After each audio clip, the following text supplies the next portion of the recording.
Hello everyone, কেমন আছো তোমরা সবাই? আমি জানি তোমরা অনেক অনেক অনেক ভালো আছো।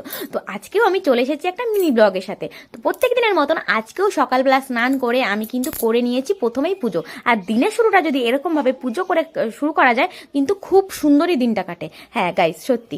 আর মাইন্ডটাও ফ্রেশ এবং ফুরফুরে লাগে।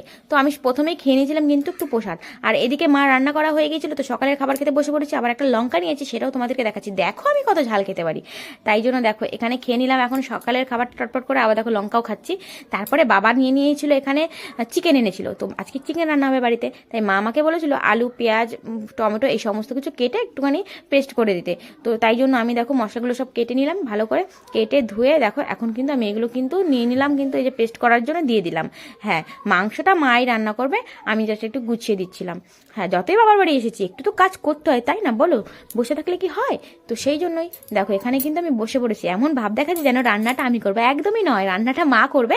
আর আজকের মাংস রান্নাটা হবে কিন্তু উনুনে, কাঠের জালে। কাঠের জালের মাংস রান্না কিন্তু সত্যিই টেস্টি হয়। আর সত্যি যারা খেয়েছে তারা কিন্তু জানো যে উনুনে রান্না করার মাংস খেতে কিন্তু দারুণ টেস্ট হয়। তারপরে এখানে আমার কড়াই গরম হয়ে গেছে, আমিও তেল দিয়ে দিয়েছিলাম। আর ভেবো না আমি তোমাদেরকে আলু ভাজা শেখাচ্ছি, একদমই না, আলু ভাজতে তো সবাই পারে। তারপরে এখানে আমার এই যে কড়াইয়ের মধ্যে তেলটা গরম হয়ে গেছিলো, আমি এই যে সব কটা আলু দিয়ে ভালো করে লাল লাল করে ভেজে নিয়েছিলাম। তো তারপরে আলু ভাজার পরেই কিন্তু আমি এই যে চলে গিয়েছিলাম ঘরে। প্রচণ্ড গরম, বাপরে বাপ। যতই ঘরে চলে আসি আমার মনটা রয়েছে মা কখন চিকেন কষাটা বানাবে আর আমি যাব ছোটবেলার মতন দাও দাও দাও এরকম করব। এখনো অভ্যেসটা আমার যায়নি, আর কখনো যাবে বলে মনে হয় না। তারপরে এই যে মা আমাকে চিকেন তুলে দিল, কষা চিকেন। তারপরে আমি এই যে নিয়ে, আমার আর তস হয়েছে না, ঠান্ডা হওয়ারও সুযোগ দিচ্ছি না, তাড়াতাড়ি করে খেয়ে নিলাম। আর চিকেন কষার খেয়ে রিভিউ দেওয়ার কোনো প্রয়োজন নেই, কারণ এটা প্রত্যেকবারের মতন দারুণ লাগছে খেতে। হ্যাঁ, তারপরে আমি চিকেন কষাটা খাওয়ার পরে মায়ের যে রান্না করা হয়ে গেছিলো, আমি তাই যে দুপুরে লাঞ্চ করতে বসে বললাম। তো মায়ের হাতের চিকেনের লাল লাল ঝোল বা কষা যাই বলো, খেতে কিন্তু দারুণ হয়েছিল। এখন আমি এডিট করছি ঠিক কথা, কিন্তু এখনও যদি মনে হচ্ছে যখন পেতাম এখনই খেয়ে নিতাম, দারুণ খেতে ছিল, সত্যি দারুণ হয়েছিল।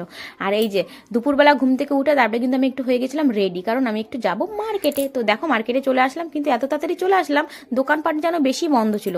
তো তাতে কি হয়েছে, যার দোকান সে বন্ধ রাখবে রাখবে, আমার যেটা প্রয়োজন ছিল সেই দোকান খোলা ছিল। তো দেখো আমি তাড়াতাড়ি করে কেনাকাটি করে এখন কিন্তু চলে যাচ্ছি বাজারে। হ্যাঁ, একাই গিয়েছিলাম, একাই যাচ্ছি। যদি তোমার ডাক শুনে কেউ না আসে তবে একা চলাই ভালো।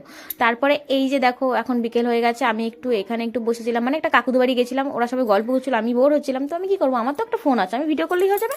তারপরে এই যে মা আর আমি গিয়েছিলাম টুকটুক করে, এখন সন্ধ্যা হয়ে গেছে, বাড়ি চলে যাচ্ছি। বাড়ি এসে আর কোনো ভিডিও করিনি। আর দেখো এই খাচ্ছি রাতের ডিনারে একেবারে বিরিয়ানি। হ্যাঁ, যদি আমি না বলতাম কি এটা বিরিয়ানি তোমরা বুঝতে পারতে না, কারণ এটা আমি রান্না করেছিলাম। খেতে স্বাদ কেমন হয়েছে সেটা আর বলার নয়। তারপর আমি খেয়ে নিলাম বিরিয়ানিটা। আর বিরিয়ানির সঙ্গে তোমরাও কি এরকম লেবু দিয়ে খাও? আমি কিন্তু খাই, খুব ভালো লাগে খেতে। তারপরে এই যে এটা দিয়েই রাতের ডিনারটা আমি কমপ্লিট করে নিলাম। আর আলুটা ভেঙে দেখাচ্ছিলাম কত সেদ্ধ হয়েছে, নিজে রান্না করেছি না, একটুখানি তো তারিফ করতেই হবে। তারপরে এই যে খেয়ে নিলাম। তো গাইস, আজকের ভিডিওটা আমি এখানেই শেষ করছি। তোমাদের ভালো লাগলে লাইক কমেন্ট শেয়ার করে দিও। আর তোমরা সবাই কি করছো, আমার চ্যানেলটা তাড়াতাড়ি করে ফলো করে দাও। আজকের মতন টাটা।